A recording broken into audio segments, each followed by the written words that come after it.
ଦିନେ ଗୋଟେ ଚଢ଼େଇ ତା ଛୁଆକୁ ନେଇ ବସାରେ ରହୁଥିଲା। ଦିନେ ସେ ଖାଦ୍ୟ ସଂଗ୍ରହ କରିବାକୁ ସେ ଉଡ଼ିଗଲା। ଏମିତି ଗୋଟିଏ ବିଲୁଆ ଜଙ୍ଗଲରେ ବୁଲୁ ବୁଲୁ ସେ ତାର ଚଢ଼େଇକୁ ଦେଖିଲା। ବା ଆଜି ଗୋଟିଏ ଖାଦ୍ୟ ସଂଗ୍ରହ ହେଇଯିବ। ଆଜି ତା ମା' ନାହିଁ, ଆଜି ଦି ଛୁଆଙ୍କୁ ମୁଁ ଖାଇବି। ଏ ରକ କହି ସେ ଦେଖିବାକୁ ଲାଗିଲା। ଯେମିତି ତା ମା' ଉଡ଼ିଗଲା, ବିଲୁଆ କ'ଣ କରିଲା ନା ସେଇ ଗଛ ଉପରକୁ ଚଢ଼ିବାକୁ ଲାଗିଲା।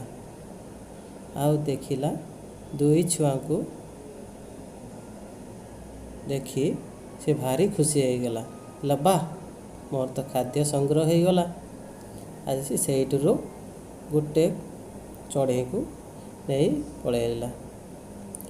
ଆସି ଦେଖେ ତ ତା ମା' ଗୋଟେ ଛୁଆ ଅଛି। ସେ ଭାରି କାନ୍ଦିବାକୁ ଲାଗିଲା। ଆସି ଚଢ଼େଇକୁ ଆସି ସବୁ କଥା କହିଲା। କାଉ ଭାଇ, ମୋର ଛୁଆଙ୍କୁ ନା ଗୋଟେ କିଏ ନେଇଯାଇଛି। ଏହା କାଉ କହିଲା, ନା ସରି, ପାରା କହିଲା